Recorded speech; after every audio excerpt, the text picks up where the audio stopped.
Hello, everybody. Let me tell you a story.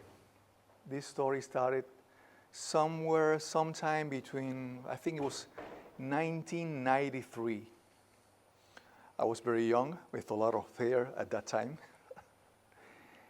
And I was an engineer, recently graduated from university, and I wanted to do adult things. I wanted to start learning scuba diving, going into caves, climbing through mountains, do hiking, and a lot of adventures. So I decided to join a group that is called Sociedad Espeleológica de Puerto Rico, Puerto Rico Speleological Society. It's CEPRI in Spanish, the acronym. I joined this group and I started taking classes, learning to do rappelling, climbing down ropes and things like that. And at some point, I was still very, very new. I was still just a novice. I've been just to one cave before, and it was a very easy cave. You just go walking with a backpack, some water, some flashlight. It was very basic, a small cave. But suddenly they invited me to this exploration to Cueva Ángeles. And at that moment, I thought that I was special. That since they invited me to this complex exploration, maybe they saw something very good in me, that I had potential, that I was a good candidate. But when I got to that cave, that day I found out that it was not that I was special. Is that it was a caving trip where there was going to be explorers, but also there were going to be cave divers.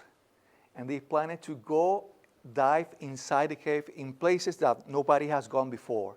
They were trying to create a map from that day. And I don't know if you remember, but in the 90s, there were no LED lights, LED lamps. Everything was big conventional or halogen lights. And the batteries, there were no lithium batteries, rechargeable. They was just like this big, like for a small boat with a lot of LED, very heavy batteries. So when I arrived to that place, I found out that they needed, let me say it in Spanish, and you tell me how do you say it in English. They needed burros de carga. How do you say it in English? They needed a beast to carry all the gear. And that was a very, very difficult thing to find out at that moment. I was very, I told you I was just starting. I have just a helmet, a construction helmet, that I told you I was an engineer, and the company where I worked, they gave me a helmet. So to use it for caving, I just put a sticker on the logo of the company, put some webbing here, and the boots were construction boots. I was a mess. I didn't have any preparation, any knowledge. So the thing is that when all the people that already had experience, when they arrived to the parking spot near the cave, they knew what was going to happen. So they took a small piece of equipment, a flashlight, and they started walking to the cave. Somebody took up like a helmet or some other things. But at the end, there was a huge pile of gear, including weights for diving, tanks, those LED batteries, very heavy. So the thing is that at the end, it was just like 3 or 4 people and a lot of equipment, and they filled a very old backpack with everything. And at the end, I was the one who was carrying that heavy backpack. And it was an old and broken backpack. One of the straps, the shoulder straps, it was not the original one. They put like a webbing, nylon webbing here. It was very hard. I started walking to the cave. When I go to the place where we were trying to climb in down, there was a sinkhole. And there was like very long down, a very steep hill. And you know that in Puerto Rico we say, rodando hasta las calabazas. How do you say that in English? Because I need to translate that. Rolling down even the pumpkins. So I started going down, slipping, hitting myself with rocks, with a lot of mud, hanging through all the trees, the branches, everything. When I got to the bottom of the sinkhole, it was a collapsed sinkhole. So this is a cave. Many years ago, it was a cave. Suddenly, the roof of the cave sank. So when you get there, it's just like a big hole, a lot of rocks down there. So it's a collapsed sinkhole. So I started walking with that heavy backpack, hitting down all the rocks and noticing that buying and using those construction boots was such a bad decision. And everybody left me. I was almost at the end of the group, the last one. And at some point, I got inside the cave, and I was still carrying that. And at some point, I sat down, and I almost cried. I felt like I don't know if it was sweat, but maybe for sure it was just a small tear rolling down my face. And I was feeling miserable. I was feeling, when I was a little kid, I was a small thing. In Spanish, we would say enclenque, very weak child. And at that moment, I was feeling like that again. I was back in my childhood feeling so weak, But that's when I found out that first lesson that I'm going to share to you today. After that experience that day, I didn't quit going to caves. I didn't quit speleology. But it started a road that has been taking me all this year up to here, more than 30 years. But that was the first lesson. It doesn't matter if you have the enthusiasm and you feel, wow, let's do it. If you don't have the knowledge, if you're not prepared, for sure, almost for sure, you're going to be a failure. That's what happened that day. Amelia Earhart, did I say it right? Earhart or Earhart? Earhart, okay. She said, preparation, I have often said, is rightly 2/3 of any venture. It doesn't matter if you feel that you can do it, that you are very optimistic. If you don't prepare yourself, if you don't learn what you need to learn, if you don't get the right gear to do the things that you are going to do, probably you're going to be a failure. Years later, I started taking yoga classes, and I went to this famous yoga teacher in California, and he was teaching us what are the posture, the triangle. Do you know the triangle? Like this. And he explained the meaning of that posture. It's like, it means that in life you need action, knowledge, and the right attitude. There are people that are very focused on the action, and they have the right attitude, like me at that time. I was doing it. I was feeling great about doing it at the beginning, but I didn't have the knowledge. So I was just a mess. I was a failure there. Also, there are people that they focus on the attitude and the knowledge, Those are the people that know everything, that they've taken all the classes, all the certifications, but they don't do anything because they don't pay attention to action. And the third one is that people that they do things, they take action, and they have the knowledge, but they don't have the right attitude. So those are the people that they come to work. Once again here, it's Monday. When it's going to be Friday? I hope that you, while I'm saying this, that you're thinking about yourself and saying, well, which one of those are I myself? The ones who are focused on the action and knowledge, but no attitude, or people who focus on knowledge and attitude, but no action, or people like me on the cave, focusing on the action and the attitude, but not knowledge. So I encourage you today to check yourself and see for real what you really are doing in your life.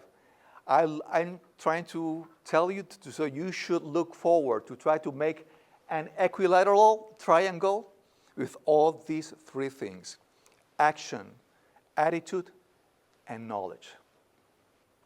That was me years later. That's in Cueva, Parque de las Cavernas del Río Camuy, Camuy River Park.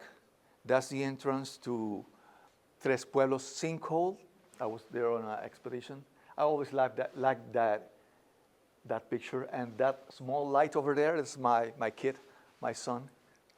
The second lesson today is teamwork.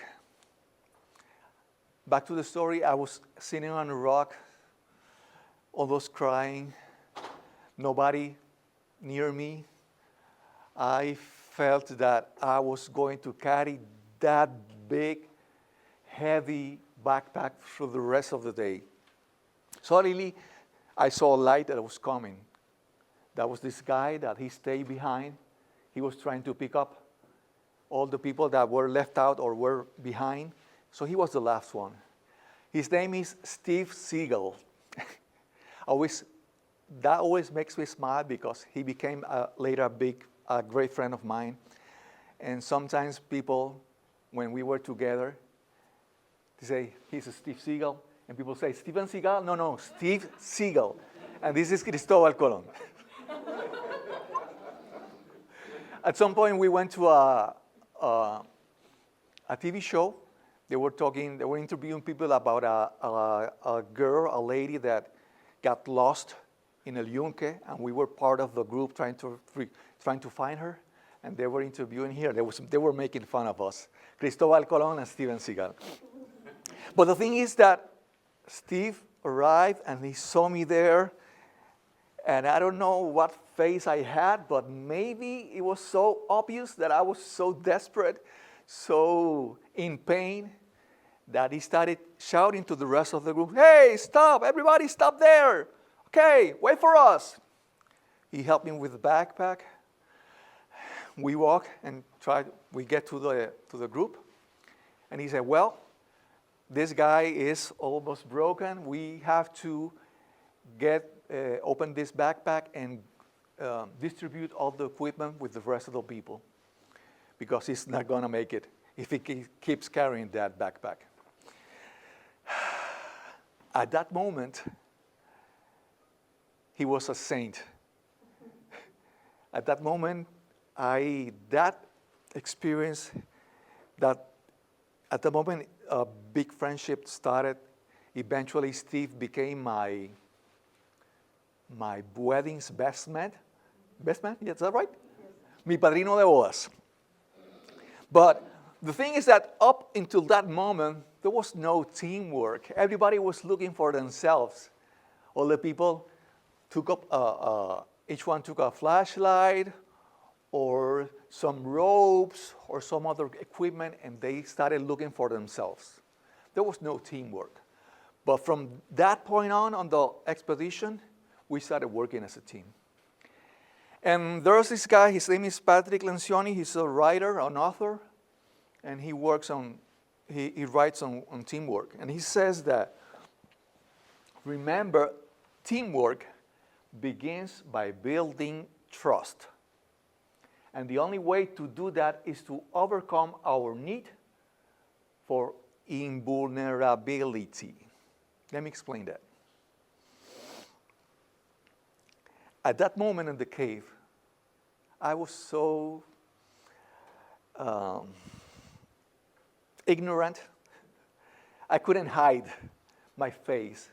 I was feeling all the pain, all the disappointment that I felt about myself. And Steve saw that. And one of the things that I've learned in caving is that you don't have to pretend that you're a Superman or a superwoman or a super person. Because deep down the cave, we have to know what's going on with everybody. It's not the same that I sprain an ankle here and I can walk limping to my truck and go to a hospital. When we are hundreds of feet down the ground inside a cave, even a small thing can be a very difficult thing. So we need to be aware of our limitations. We need to be aware of how we're feeling, and we need to communicate that to the rest of the team. So, because we think about teamwork, and we think that there's going to be some team members and there's going to be a leader. But if we want to practice good teamwork skills, we need to start working and seeing ourselves as self-leaders. First, we have to work on our self-control and be disciplined. Also, we have to start working on self-leadership. A leader needs a team to not hide things from him or from her. But ourselves, we need to be also very careful that we don't hide things from ourselves. If we're weak, if we're injured, we have to acknowledge that and communicate that. One of the things that Patrick Lencioni says about teamwork, about the dysfunctions of teams, one is lack of trust. As I told you before, we have to be very aware of how we're feeling, of the things that are happening to us. If we're injured, if we're weak, if we need help, we have to be honest with ourselves and honest with the rest of the group. And don't be afraid to be vulnerable. As I told you before, we don't need Superman or Superwoman. We need to be open about how we're feeling about things that are happening to us. The third lesson, the blessing of having a mentor and being a mentor. As I told you before, at that moment, the connection with Steve Seagal, the way he helped me, he became my favorite person. And from that moment on, he became a friend, a teacher, but also a mentor. But what being a mentor really means. John Maxwell says that one of the greatest values of mentors is the ability to see what others cannot see and help them navigate a course toward their destiny. 10 years ago, I quit being an engineer. I decided to do something else with my life, and I joined Toastmasters. Anybody here knows what Toastmasters is? No? Toastmasters is a nonprofit organization, international, that dedicates itself to education of leadership and public speaking. And it's the best option and the most affordable option to learn about leadership and learn about public speaking. I encourage you to try that. But the thing is that I joined that group, and one of the things that I've learned there is mentorship. And I found some amazing people that really helped me. And at some point, one of the guys, he already passed away. His name was Giovanni Piereschi. At some point, he saw me and he said, when you really see what you are capable of, what you really have inside, at that moment, you're going to do a great progress. You're going to jumpstart your life. At that point, I couldn't believe in myself, but he saw things in myself that I couldn't see. At that point, I changed. I took advice. I listened to his words, and my life in Toastmasters changed. The thing is that everybody should look for a mentor. Even in your work, start looking for people who can help you become better. People who know more, people who have the right attitude. Look for a mentor. It's not that you see someone and ask for it, because when I ask for someone to be my mentor, I have to be worthy of him accepting me as his mentee. So that's the first thing. You want to look for a mentor, but do the work so the person will say yes when you ask for be a mentee to that person. And the second thing is that it's not just being a mentor. Think about yourself that somewhere in the future or right now, you'll be the mentor for somebody else. And the good thing about being a mentor is not how much you know, how knowledgeable you are, or how experienced you are, is that being a mentor to somebody forces you to be better, to learn more, to know more. When I was on my way to here today, I was talking to a mentee in Toastmasters. In Toastmasters, we have contests, and we have a World Public Speaking Championship. And it's part of our culture to compete in contests. A couple of years ago, that mentee that I was talking about, 3 years ago, he joined Toastmasters. She was a newbie. She didn't know much, but I tried to help her. And 2 years ago, 1 year later after she joined Toastmasters, we went to our competitions, to the contests, and to the district level, to the Caribbean. We have 4 competitions: international speeches, humorous speeches, table topics competition, which is improvising, and evaluation. The thing is that for that competition in the Caribbean, she was representing Puerto Rico in 3 of the 4 categories. The 4th category, it was myself. But at that moment, I felt that when somebody I helped, a mentee, she did a way lot better than I did. That's an amazing experience. So I encourage you to first start looking for people who can be your mentor. Ask for the approval of that person to accept that, to be accepted as a mentee to that person. But prepare yourself to be a mentor to somebody else. I was an engineer for 25 years, and I saw a lot of people that they knew a lot of things in their jobs, but they didn't want to share anything.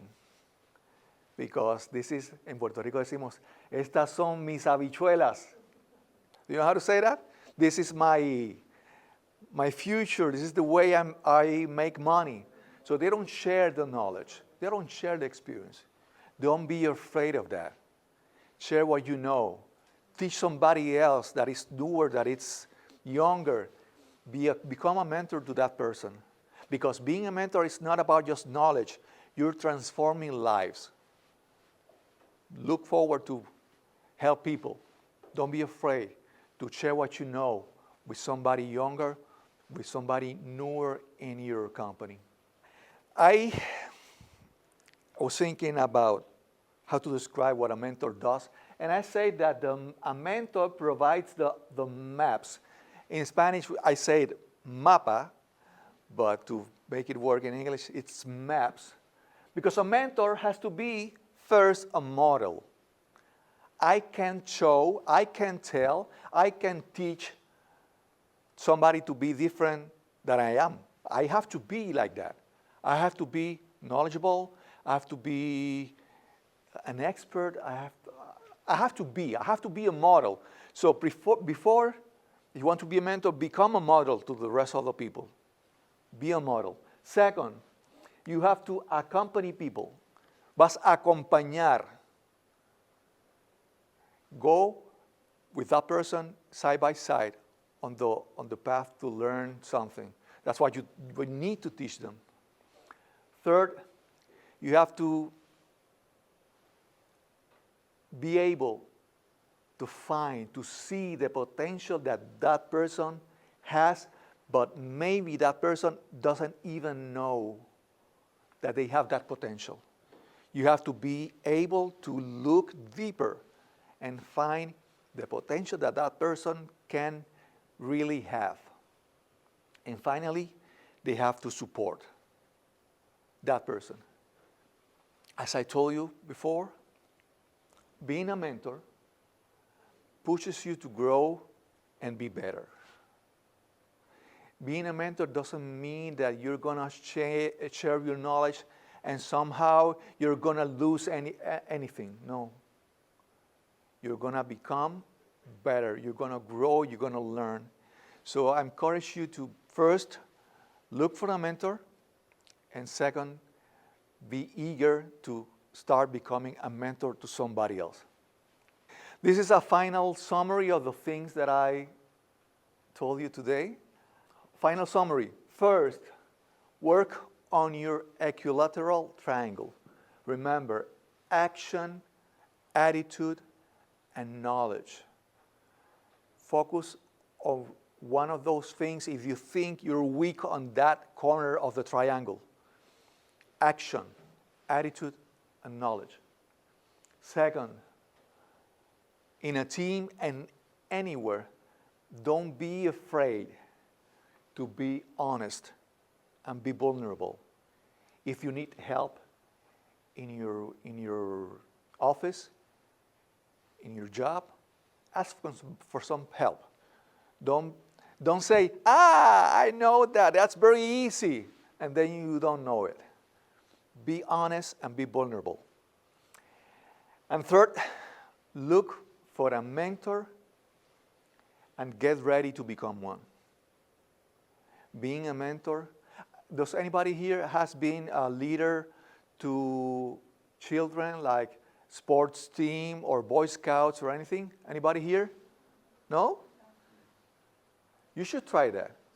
I remember my scout master when I was a little kid. I still remember, and he is still one of my biggest heroes. His name was Sepi. That's what the nickname that they call him. But the things that they did for me at that time meant a lot to me, to my growth, to my learning, to becoming an adult. So try to, if not in your work, start looking to where you can go help somebody else. Maybe if you're good in sports, go to be a coach on a sports team or join Boy Scouts or any place where you can start working and helping other people and being a mentor. Finally, my book is available on Amazon. It's called Cueva Ángeles, Lecciones desde lo más profundo. It's in Spanish. Hopefully in the next months it will be out in English. But the rest of the story that I didn't tell you is that it's in the book, but I'm gonna explain it a little more here. We went into the cave, and we went to a big room, and it was comfortable, and we made like a camp, like a base camp. At the end of that room, there was like big slope of mud, and at the end of that room, the slope, at the right, like 8 feet from the floor, there was a huge crack on the wall, and there was a tunnel. The divers, the plan was they were going to go there and find at the end of the tunnel there was a hole and there was water, and from that point they were going to start exploring scuba diving in the cave. They went there, and there was like two or three divers. It's so difficult. Anybody here does scuba diving? No? Okay. What's the rule with the tank, with the air in your tank? You go how far with your tank and then come back? 50%. Okay. So when you go out in scuba diving, you go as far as 50% of your tank gets you. Then you have 50% to go back. Because, well, if there's a problem, there's always you can go up and breathe. But inside a cave, there's no place to go up. It's just a tunnel, it's just rock. So the rule for scuba, not scuba diving, cave diving, it's 1/3. They go inside the cave with 1/3 of the tank, and then go back with the second third, and they leave the third just in case there's any problem, for any emergency. And they have to dive and unreel like a thread to mark the path. So when they come back, sometimes they can't see. They just have to follow that thread back. But the thing is that when they got into the tunnel and they started diving, like half an hour later, suddenly I told you I was new. I was just very curious, looking around, and I was walking, exploring that place around, and there were some small rocks on the floor on a place, and I walked here, and when I looked back, the rocks that I stepped on a couple of seconds ago, they were covered in water. I found out that there was a flood inside the cave. We started shouting, we started screaming. When we went back to the place, to the crack, the backpacks of the divers that were there, they were coming floating. 20 feet or 30 feet room wide. The water grew up like 8 feet, like in 5 minutes. One lady, she was the wife of one of the divers. She was with us. She started crying. But the thing is that there was an emergency. We tried to gather all the things that we had. We had rope, but we used the rope on the slippery slope, the mud slope, so that we didn't have any rope. So we start to gather all the things that we have, this small webbing with this small piece of cord, with this other thing, because we needed to create some guide in the tunnel, in the crack. So when they arrived to the place where they got into the water, it wasn't covered with water. They needed something to get from that place out of the crack. So we put the things that we tied to mark the place, and we started waiting. Like an hour later, the divers showed up. They were okay. But trying to make this long story short, we went into the cave like 10 o'clock in the morning. But we have to wait inside the cave for the water to come down. And the water started coming down like 10 o'clock in the night. The flood occurred like 3 o'clock. So I finally arrived to my car at midnight. But the thing is that could have been a very traumatic experience. Maybe I should have quit after that. But because of the persons the people I met there, that I met Steve, that Steve helped me, that he later became my mentor, my friend, all the things that I learned there, I decided to keep doing that thing, speleology. All the things are in that book, Cueva Ángeles. You can find it in Amazon. It's paperback and Kindle version. You can go to cuevaangeles.com. You can find more information on my book. Also, you can listen to my podcast, Nos cambiaron los muñequitos. Almost all the episodes are in Spanish, but I'm moving right now to get more guests in English. So the podcast is Nos cambiaron los muñequitos. It's all about how you deal with change. So thank you very much.